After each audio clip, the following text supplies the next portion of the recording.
É verdade, Senhor, que o melhor lugar e o lugar mais seguro onde devemos estar, esse lugar aos teus pés.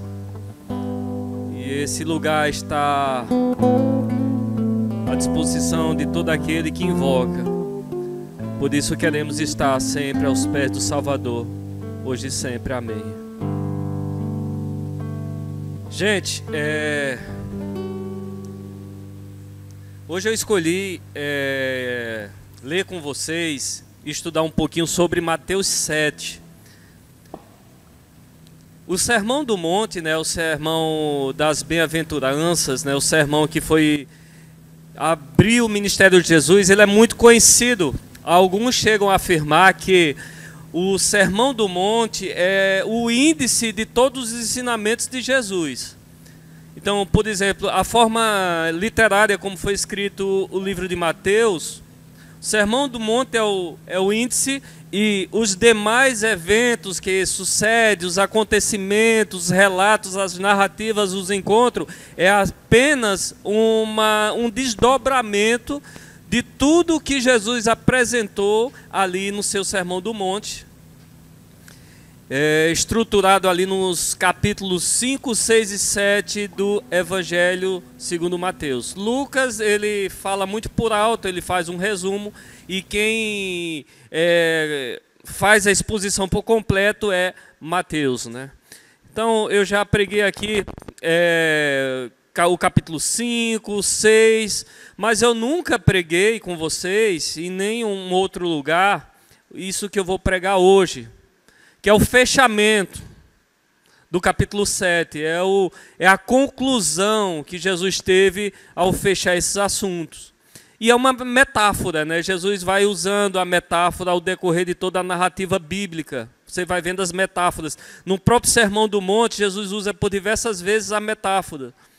A metáfora sempre fazendo um paralelo entre dois grupos. Então você vai ter ali a figura do sal e do sem sal, da luz e sem luz.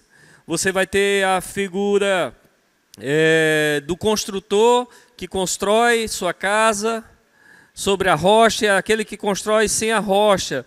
Você vai ver a figura do agricultor, e assim vai repetindo essas metáforas, mostrando dois grupos de gente. E hoje eu escolhi uma metáfora, né, de Jesus, que tem a ver com minha profissão. Então eu posso falar um pouco com propriedade, um pouco dessa metáfora, né? Jesus fala muito da metáfora do agricultor, né? Então uma figura de linguagem que era bem popular, porque ele falava muito sobre na linguagem de cada um. Então, o que eu escolhi hoje está registrado em Mateus 7, a partir do verso 24. Você pode acompanhar comigo em raciocínio a leitura, né? Que diz assim: todo aquele pois, não é? Todo aquele pois, então há um discurso antes, é um fechamento aqui. Em algumas traduções, portanto, é uma conclusão que Jesus tira. Todo aquele pois que ouve as minhas palavras e as põe em prática, será comparado a um homem prudente que edificou sua casa sobre a rocha. E a chuva caiu, os rios se encheram, os ventos sopraram e bateram com força contra aquela casa. Contudo, o que é que diz aí? A casa caiu? Não, a casa não caiu. A casa está segura, viu, Fúvio? Sua casa não vai cair. O construtor lá construiu a casa sobre a rocha. Então, fica tranquilo que outras coisas podem cair, mas aquela casa não vai cair. A casa aqui não caiu, sabe? A casa não caiu. E ele explica por que não caiu. Não foi à toa que a casa aqui não cai. Tem uma explicação. Porque a casa estava construída sobre a rocha.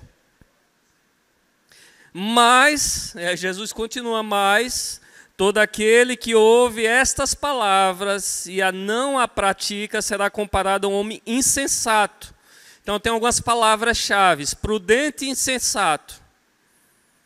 Construiu sobre e não construiu sobre a rocha.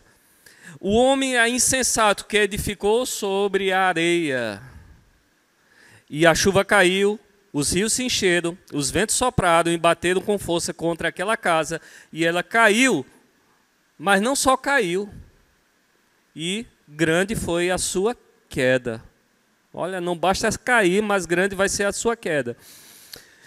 Então, metáfora, fechamento do discurso, do Sermão do Monte. Estrutura do capítulo 7, né, você vai vendo ali o desdobramento dos tópicos de Jesus. E uma coisa que a gente precisa entender, lição número 1, que esse discurso não foi dado e não foi direcionado aos gentios, às pessoas que não conheciam o Evangelho. Foi conhecido para a liderança religiosa, foi exposta primeiramente a Israel. Não é assim que a profecia de Isaías diz? Que primeiro Jesus veio para os de casa. Jesus mesmo diz para aquela mulher que suplica por um milagre, Jesus disse, mulher, primeiro é o de casa. Estou instruindo a nação de Israel, o povo da Torá, o povo que conhece o conhecimento bíblico. Então, a gente pensa, sempre quando Jesus conta a metáfora de dois grupos, a gente pensa, não, aqui é os cristãos e aqui é não cristão. Aqui é o povo de Deus e aqui é o povo não de Deus. Não, Jesus está dizendo para o povo que era para ser o povo dele. Lembra, 2 homens subiram para o templo a fim de quê? De orar. Perceba, é um de Deus e outro ímpio? Não. O que é que o ímpio vai fazer ao templo para orar? Então, perceba aqui, nessa metáfora, Jesus está dizendo o quê? Tem um grupo aqui que ouve, tem um outro que ouve também. Então, o primeiro, o prudente que constrói sobre a rocha, ele ouviu. O segundo que constrói sobre a areia, também ouviu. E construiu, e edificou. E onde consiste a diferença de ambos? E onde está a diferença desse paralelo que Jesus faz?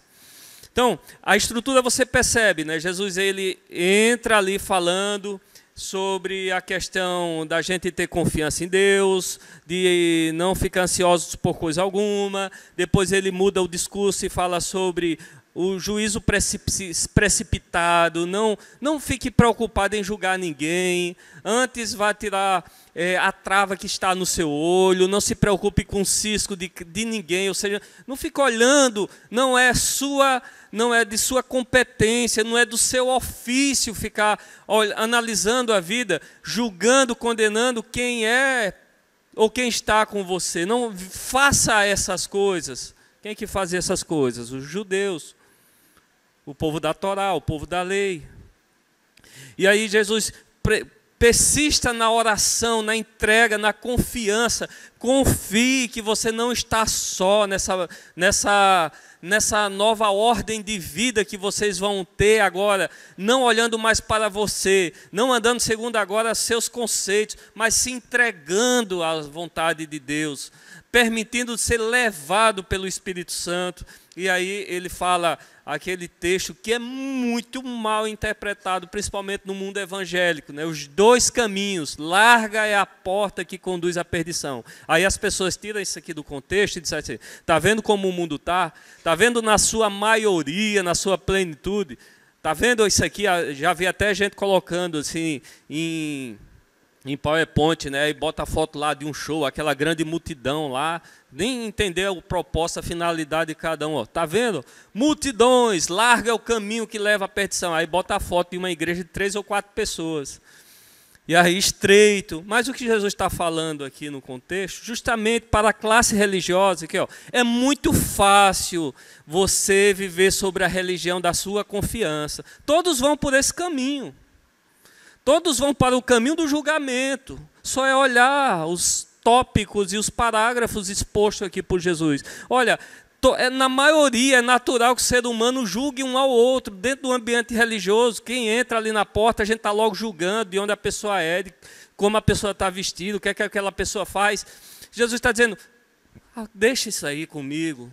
Deixe isso aí de lado, não se preocupe com o que elas fazem, o que é que elas estão fazendo. Porque na maioria as pessoas fazem isso. Aí Jesus, olha, entre pela porta estreita, é da porta daqueles que não julgam, da porta daqueles que têm a plena confiança em Deus, aqueles que são fundamentados sobre a minha palavra, e são poucos que trilham nessa relação de entrega e de confiança, são poucos.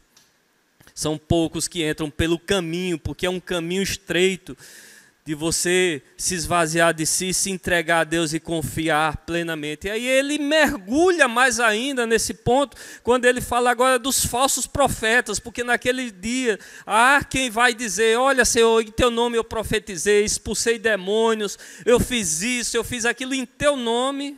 E Jesus diz que não vos conhece, afasta de mim. E aí ele faz uma pequena metáfora da árvore boa, da árvore ruim, mesmo que em nome de Deus, proclamando o nome de Deus, falando verdades de Deus, mas que é árvore ruim. E essa árvore ruim tem que ser cortada e lançada ao fogo. É um momento tenso que Jesus fala aqui, esse discurso, mas ele fala e logo em seguida ele entra aquilo que eu quero falar com vocês, que é esses dois fundamentos, essa metáfora que ele usa aí, a questão da construção. Claro que Jesus não está dando uma aula de engenharia, nem uma aula de cálculos estruturais aqui. Apesar de ele ser Deus, ele que criou toda a ciência, todos os cálculos e todas as leis que são submetidas aos cálculos estruturais. Mas Jesus aqui fala como quem fala para uma criança. Ele edifica, portanto, todo aquele que ouve as minhas palavras e as praticam, coloca em quê? Em prática. Jesus está dizendo, é aquele que sai do campo da teoria. Espiritualidade não é teoria. Não é o quanto você sabe de Deus. Nem tampouco o como você sabe de Deus. Mas é o quanto você vive. A experiência com Deus. Então, a verdadeira relação com Deus não consiste em conhecimento. Aqui tem dois públicos que ouviam uma palavra de Deus e sabiam muito mais do que a gente. Doutores da lei, que estudavam toda a Torá, sabia da finalidade, do propósito de cada um, na sua língua nativa. Mas não era suficiente, ou não alcançava o propósito, melhor falando, não alcançava aquilo que Jesus vem falar. Jesus é a expressão completa da vontade de Deus entre nós. Então a gente vai ter conhecimento, é importante também ter conhecimento, é importante ouvir a palavra de Deus, é importante ouvir os seus ensinamentos, mas se não sair do campo da teoria, não vai ter tanta validade assim, ou não vai servir para nada, né? E aí aquele homem constrói, edifica, e é interessante uma construção, né? Eu ia colocar, mas esqueci, eu trouxe aqui, acho que dá para todo mundo ver. Isso aqui é uma bonita casa, feita pela Vital, casas personalizadas. Para quem está em casa aí, ó. Isso não é propaganda. Tá vendo aí? É uma bonita casa, não é? Não é tudo bonitinho, tudo no seu lugar. Isso foi uma edificação, foi edificado. É tudo bonitinho, tudo perfeito. Mas ela era assim. Olha que coisa horrorosa. Isso aqui é chamado construção. Concorda? É uma construção. Cava-se o buraco, eles viveram isso recentemente, você não tem ideia do que aquilo vai ser, só quem é da área é acostumado. Então, você começa a andar pelas bases, não sabe o que vai ser feito ali, não tem ideia. Por isso que a construção é uma coisa que vai te surpreendendo. Depende, viu? Quando você constrói um construtor bom, quando você escolhe. Se você constrói um construtor ruim, você vai ter frustração. Então, você vai evoluindo, vai construindo, colocando tijolo sobre tijolo. E cada vez mais a sua estrutura ela é enriquecida. Sabe? Você vai colocando ali, você joga sua base, suas fundações, depois suas alvenarias, suas vedações, seus rebocos, seus acabamentos, sua cobertura, e depois os acabamentos finais, a coisa vai ficando linda. Imagina, uma casa dessa, bonita, bem construída, e aí quando está tudo pronto, você descobre que a casa foi construída sem alicerce, sem base, e que tudo que você construiu vai ter que ser demolido. Tem noção do que Jesus está falando aqui? Tudo que você construiu, para alguns é a vida inteira sonhando com aquele projeto. Eu não sei se vocês sabem, né? Tem uma torre aqui de 55 andares, aqui no outro plano, que está embargada por erros estruturais. E vai ter que ser demolido. Imagina se você é proprietário de um apartamento daquele. E você, tudo que você investiu, talvez tudo que você sonhou, tudo que você construiu de trabalho na sua vida inteira, você perdeu assim da noite para o dia. O baque não é só pequeno, o baque é grande. E grande vai ser sua ruína. Isso mais ou menos Jesus está dizendo.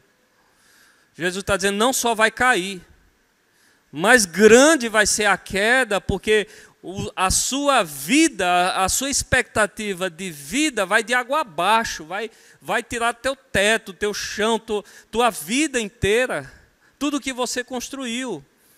Porque uma construção, a gente vai construindo, vai colocando elementos sobre elementos e vai construindo. E essa metáfora está ligada diretamente com a nossa vida. Jesus está comparando a edificação dessa casa que foi construída pelo homem imprudente, e ele não colocou aquilo que deveria ser colocado, que é o exemplo do segundo homem, do imprudente que constrói o quê? Sobre a areia. Perceba que existe uma grande semelhança entre um e outro. Construtores, matérias, edificação, tudo igual. Porém, a diferença agora consiste em que um preparou a base e o outro não preparou. Base de uma casa, um alicerce de uma casa, não é bem aonde ela é colocada. É porque Jesus simplificou. Jesus não estava falando com engenheiros ali, estavam falando de Jesus teve que desenhar. Mas não tem problema em construir sua casa sobre areia. Para você ter ideia, a casa onde Fúvio foi construído, o solo é arenoso, é areia. Isso não é problema para a engenharia. O problema é se há uma base conectada ao solo firme, se há conexão. Existe um elemento essencial que vai sustentar a casa, e isso se chama a sua base dos pilares, onde os pilares vão ser erguidos. Jesus está dizendo aqui, ó, aqueles que ouvem as minhas palavras, as palavras de Jesus aqui proferida especificamente, porque ele diz, aqueles que ouvem estas minhas palavras e as praticam, porque eles já estavam saturados de ouvir palavras. Palavras de Moisés, palavras da Torá, palavras dos conceitos judaicos. Já estavam saturados, eles sabiam todos decorados. Mas que Jesus é a expressão exata da vontade de Deus, porque em Jesus é a praticidade. Jesus é como se houvesse a teoria, mas Jesus agora vai estar entre vocês a prática. Por isso que Jesus disse, numa página anterior, ouvistes o que foi dito. Vocês cansaram de ouvir, eu, porém, vos digo. E tenha uma compreensão mais aberta sobre as verdades que eu vou agora lhe proferir. Jesus disse, todos aqueles que ouvem as minhas palavras e as praticam, será semelhante ao homem prudente que edificou a sua casa sobre a rocha. Então, casa aqui é o quê? A minha vida. Os materiais utilizados na construção são a nossa existência a cada dia, as experiências que vamos adquirindo, as experiências que vamos conquistando, é o nosso currículo escolar, é nosso emprego, é nossa experiência, são os capitais que vamos formando ao longo da história, é um carro que eu compro, é uma casa que eu adquiro. Então a gente vai colocando esses elementos sobre a nossa existência. Tudo está dentro, conectado conosco. As nossas ideias, os nossos pensamentos, também a nossa espiritualidade, as nossas crenças, a nossa fé, são elementos que vamos construindo ao longo da nossa vida. Então a gente vai construindo elementos, mas chega um momento que se esses elementos não estiverem sobre uma base sólida, vai acontecer agora o que aconteceu. O que foi que aconteceu? Sopraram os ventos, encheram os rios, bateram com força contra aquela casa. E aquela casa do insensato, ela caiu e foi grande. E do prudente também. Lição número 2 que aprendemos. Quando estamos no caminho de Jesus e com Jesus, os ventos também vão bater. Os rios também vão encher. Jesus não promete a isenção das dificuldades, dos problemas em momento algum. Não sei de onde a teologia da prosperidade tira isso. Se você está com Jesus, nada vai acontecer. Então está todo mundo vivo, né? Até hoje, né? Andando com Jesus, no caminho de Jesus, e andando com Jesus, os ventos também vão aparecer. As tempestades da vida. E a metáfora aqui da tempestade, né? Que o céu está bonito e de repente tudo fecha ao seu redor assim, né? De forma rápida, você nem percebe, parece que o mundo vai acabar, né? Parece que o chão é tirado dos teus pés, o teto também, você se encontra vulnerável a todas as intempéries que virão. E a primeira dúvida que surge na nossa cabeça é: será que estas coisas estão acontecendo porque eu estou em falta com Deus? Será que isso que está acontecendo comigo é consequência de uma decisão minha mal tomada? Às vezes falando na causa e efeito das coisas humanas, até sim. Porque se, claro, você for subir numa altura de 2 andares, 3 andares, imprudentemente, sem nenhum tipo de segurança, e se você cair, claro que foi uma consequência sua. Isso é fenomenologia, uma explicação teológica sobre os fenômenos da causa e efeito. Isso acontece, porém, há muita culpa, sentimento de medo, de achar que Deus está castigando por algo que você fez. Meus amigos, que a gente entenda que Jesus está dizendo que aquele que ouve e pratica a palavra de Deus, vai vir as dificuldades da vida. Vai vir os intempéries da vida. Os rios vão se encher. E sem explicação. E sem culpa. E, portanto, não se culpe. Se porventura esse mês você não devolveu o dízimo e achar que tudo está acontecendo, ela continua em pé, ela continua firme, ela continua sendo sustentada, ela continua presa, fincada sobre a rocha, que essa rocha aparece em Mateus 16, naquela confissão, né, de Pedro, né, quando Jesus pergunta a Pedro quem de fato ele é, e Jesus, muito bem, Pedro, tu és pedra, sobre essa rocha que você proclamou agora, sobre essa verdade que eu, Cristo, sou o eterno, sobre esse fundamento. E aí Jesus explica: você vai edificar a minha igreja. Essa igreja aqui, ela tem que ser edificada, tem que ter como principal elemento de segurança a verdadeira rocha que é Cristo. Essa comunidade não é fincada por instituição, por governos, por estatais, por conceitos, por pensamentos teológicos, por crença, por doutrina, porque os indivíduos ali também tinham crença e doutrina, e eu digo, melhor do que a nossa. Se tem conhecimento teológico aqui, os caras aqui dominavam, eram doutores da lei, da teologia, sabe? Mas a sua vida não era estruturada sobre a rocha que é Jesus. Esse é o verdadeiro fundamento, que depois lá em Mateus 24, quando Jesus define grupos, ele diz: a pedra, a rocha que os construtores rejeitaram. O fundamento principal rejeitado na edificação da vida, que é Cristo. Então, a nossa vida, gente, ela é edificada sobre a base sólida, que é Jesus.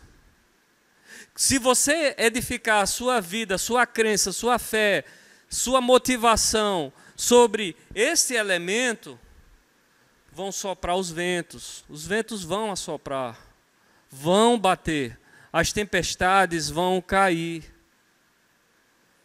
E talvez você, a sua casa, a sua vida se desmorone, porque talvez você fincou as suas bases em coisas que são estruturas líquidas, que se diluem quando entra em contato com a água. Onde está o seu fundamento? Ou em quem está seu fundamento? Em quem tem sido a base da sua fé? A base da sua fé não pode ser Abraão, não pode ser Jonas, não pode ser Noé. Você pode até pegar como exemplo as ações e a atitude. A gente tem estudado esse trimestre inteiro, né? Exemplos de homens de fé. Mas não é em Abraão a sua fé. Não é em Noé a sua fé. Não é em Jonas a sua fé. Porque são homens e são falhos e já estão mortos. Mas a nossa fé é naquele que vive, naquele que reina para todo sempre. É naquele que está conosco, é aquele que está com Fúvio lá na fábrica, é aquele que está com Zé lá nas negociações das empresas onde ele está, é aquele que está com Jocélio nos estúdios da vida, que sabe o que ele precisa, sabe o que ele necessita, é aquele que está com Rui lá no centro administrativo dos hospitais, é aquele que está com Eveline lá na caixa, é aquele que está com Flaviane lá na vida, nas coisas onde ela está sempre envolvida, nas questões. Esse sim é onde deve descansar a nossa fé. É no bom pastor que, estando nele, estando com a fé fincada nele, ele diz: Deus é o nosso pastor, e nada eu tenho falta, porque ele completa. Então, a diferença de ambos aqui é em quem você está fincando a sua fé. E o que faz eu fincar minha fé na rocha? Porque na construção é fácil isso aí. Você calcula o solo, você faz o cálculo de cada carga de pilar e você vai dimensionar a sua base e cavar até um ponto mais fixo, onde a base vai descansar. Mas no caso que Jesus fala, o que vai fazer essa conexão? O que faz? E ele responde: todo aquele que ouve e as praticam a minha palavra. Colocar em prática a palavra de Deus. E quando Jesus diz assim: quando o teu inimigo pedir para você andar 1 milha, ande a 2 com ele, não tem problema. A sua fé é em mim, não é nele? Vá lá. Quando ele bater uma face, dá outra. Aí o povo por aí vai dizer: que imbecil. Deixa as pessoas dizer que você é imbecil. Qual o problema nisso?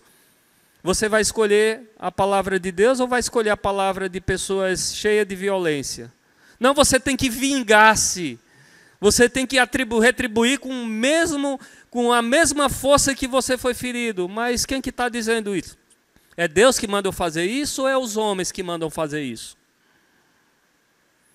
Sabe? E eu vejo muitos cristãos que ouvem até a palavra de Deus, mas quando vai para o campo da vida, quando vai para a prática, esquece todos os ensinamentos e fica com o ensinamento filosófico, o ensinamento cultural, o ensinamento do olho por olho, dente por dente. Quando você tem ali a oportunidade de exercer tua fidelidade, aí as pessoas dizem: cara, tu é trouxa, velho, não tem ninguém aqui vendo. Faz isso aí, aproveita, curte. Sabe? Mas o que é que Jesus fala sobre isso? O que é que a palavra de Deus fala sobre isso? Então, muitas vezes a gente até tem a teoria, mas quando parte para o chão da vida, para a prática, onde o exercício da fé vai ser colocado em prática, vou colocar assim os elementos, eu vou exercer minha fé em Cristo. Aí Jesus diz: olha, quando você estiver em algum ambiente, seja sal. traga sabor. E aí a gente vê o cristão aí, que é quando está no ambiente social, é o cara mais indesejável, é um cara chato pra caramba, é um cara cheio de ódio, de violência, mandando todo mundo para o inferno, sabe? E muitas vezes até em nome de Deus, em nome de algumas verdades colocadas e mal interpretadas. E Jesus diz, olha, sede luz, ilumina, traga alegria, traga iluminação. Ilumina ambiente escuro, ambiente sinistro, ambiente onde reina a maldade, a violência, o ódio, a tristeza. Leve alegria, leve alegria. Você já foi luz na vida de alguém, no contexto de alguém? Mas parece que a gente gosta de levar tristeza. A gente leva notícia ruim, medo. Então a gente vai observando mesmo os elementos. E a gente percebe que, às vezes, a gente é só um ouvinte mesmo. Mas não coloca em prática, ou não pratica esses elementos essenciais da existência. Dizer, ali é fulano, um homem de Deus, traz alegria, traz esperança, contagia o ambiente com a sinceridade, com a humildade. Jesus fala, olha, tenha confiança. Tenha confiança. Não andeis ansiosos. Olha, gente, quem fica ansioso, quem fica preocupado é os pagãos, porque eles, de fato, eu até entendo, porque eles não têm a mim, eles não me conhecem.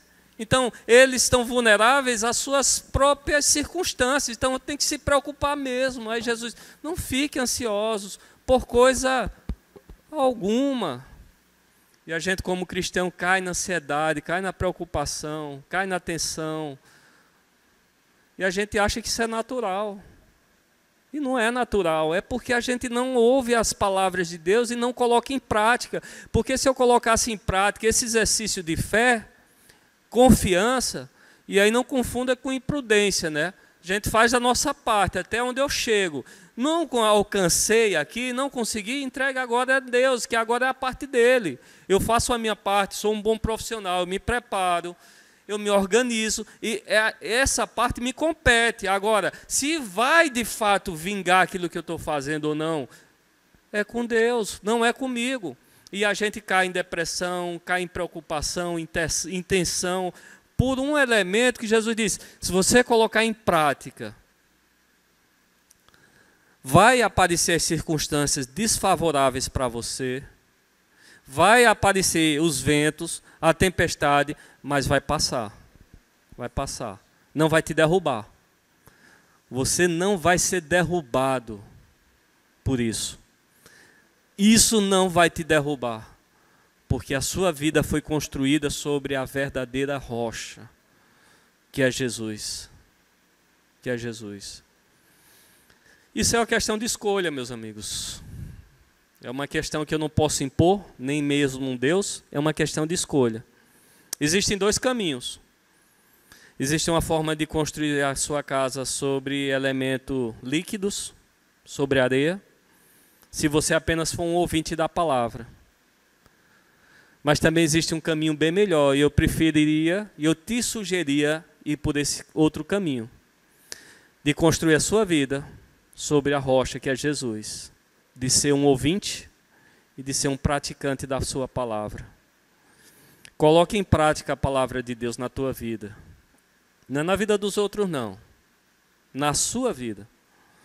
O problema é que a gente quer colocar em prática a palavra de Deus na vida do outro. Por isso que a gente é chamado de cristão chato. E eu dou razão a quem deu esse nome, porque de fato cristão às vezes é chato pra caramba, porque está muito preocupado com a vida dos outros e não se preocupa com a sua fé, com a sua vida e com a sua relação com Deus. Está mais preocupado com a relação de Deus com o outro. E esse é o caminho. Esse é o caminho da fé. Às vezes as pessoas pensam que as coisas com Davi funcionam tudo certinho, né? Davi está sempre bom, de boa, está sempre sorridente, está sempre leve, mas não. Não é. Mas o que faz eu ficar de pé todos os dias é porque eu sei em que eu creio.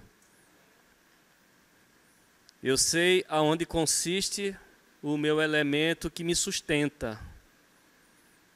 Que a gente passou a ser o trimestre, não é governo, não é sistema, não é o quanto se tem numa conta bancária,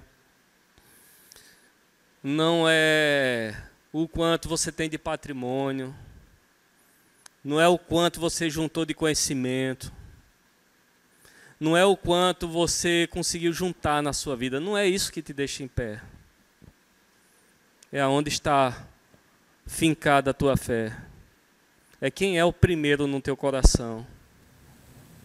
Senão, já não vale mais nada e as coisas dão erradas para mim também.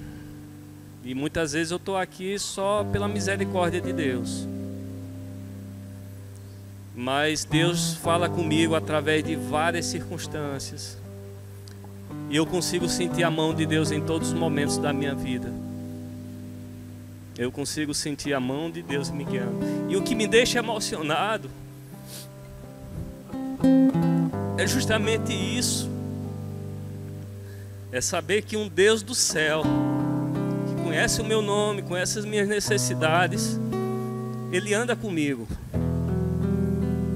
Ele se inclina ao ponto de se diminuir até para resolver o meu problema, que para Ele não é nada.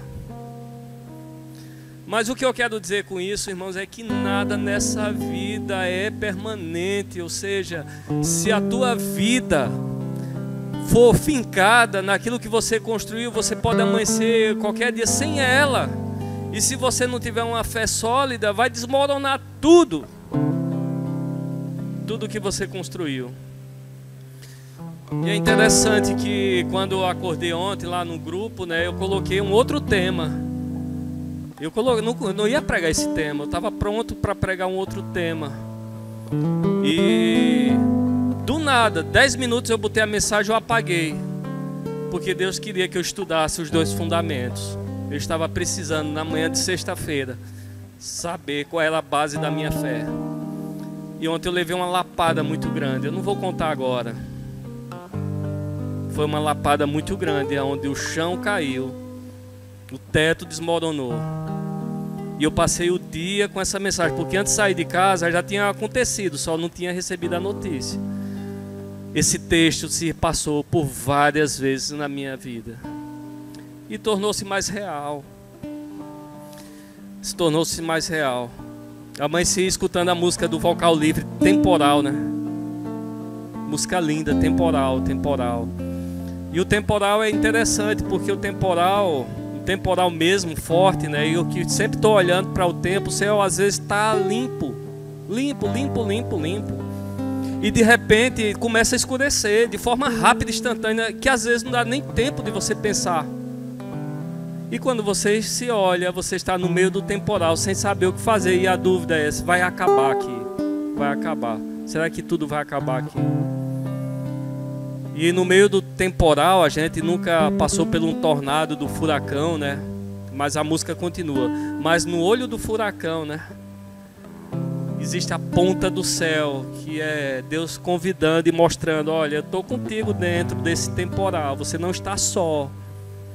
Você não construiu sua fé em elementos líquidos, a sua fé é comigo, eu estou aí com você e eu vou te ajudar. E pouco a pouco o temporal vai passando e de repente você vai se encontrar no céu limpo novamente. E assim é a nossa vida, assim já foi comigo várias vezes. Eu imagino que assim talvez esteja sendo com você. Talvez você esteja enfrentando um temporal também, assim como eu. Talvez você já enfrentou vários temporais na sua vida. Talvez você já imaginou que esse seria o último temporal, você não ia conseguir passar por ele. Mas passa, irmãos, passa. Tudo passa. Tudo passa. E nesses momentos, se a tua fé não for uma fé fincada em Cristo, você vai cair. Você vai desmoronar. Por isso que o meu conselho é, pela minha experiência de vida, de pai de família, de empresário, de homem que já atravessou várias circunstâncias, O meu conselho, a minha sugestão é: vá pelo caminho de ouvir e de colocar em prática a palavra de Deus, porque é o melhor local para se estar.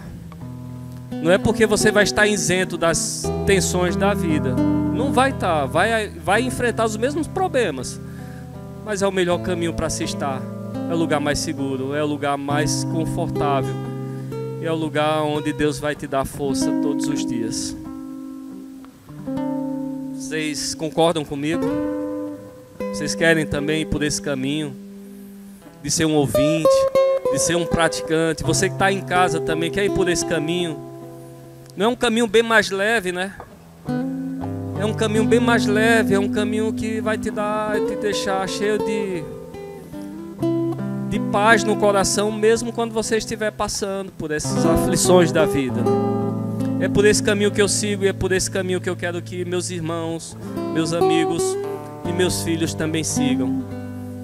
O caminho de estar no caminho de Jesus, com Jesus, estando com Ele para caminhar os caminhos dessa vida. Vamos orar? Senhor nosso Deus e nosso Pai, Senhor, obrigado porque estando ao lado daquele que deve ser a melhor decisão da nossa vida, de escolher Jesus como centro, não as coisas, não os bens materiais, não o nosso conhecimento, não a nossa teologia, não aquilo que eu conheço sobre Deus ou aquilo que eu entendo de Deus. Isso não deve ser o primeiro. Tem até o seu lugar importante, mas Cristo tem que ser o primeiro em nosso coração. O nosso coração deve estar nele, porque se a nossa fé estiver fincada na verdadeira rocha que é Jesus, quando as coisas tristes dessa vida acontecer, a nossa fé não será abalada. E nós te agradecemos porque Jesus não nos deixa só nesse mundo. E em meio às dificuldades da vida, Ele está sempre com as mãos estendidas e está sempre ajudando para que a gente atravesse as tempestades, os furacões desse mundo. Nós te agradecemos, Senhor, porque o Senhor nos aceita, o Senhor nos ama e o Senhor está conosco todos os dias. Que a nossa decisão hoje seja verdadeira. Não queremos ser apenas um ouvinte da Tua palavra, mas queremos colocar em prática no nosso coração e na nossa vida, hoje e sempre. Amém, Senhor. Amém.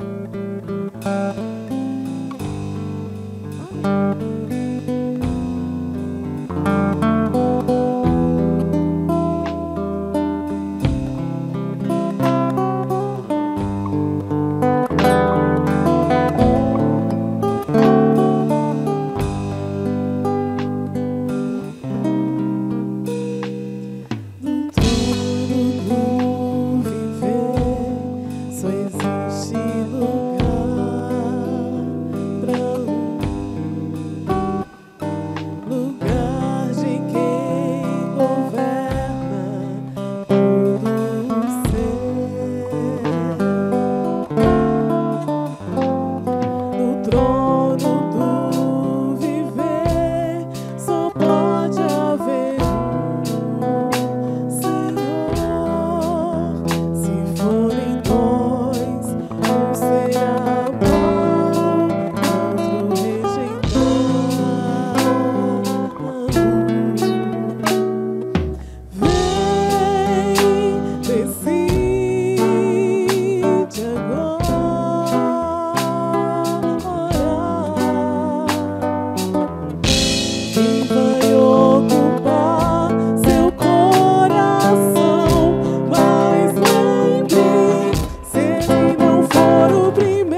Feliz sábado a todos. Que Deus os abençoe nessa semana que se inicia.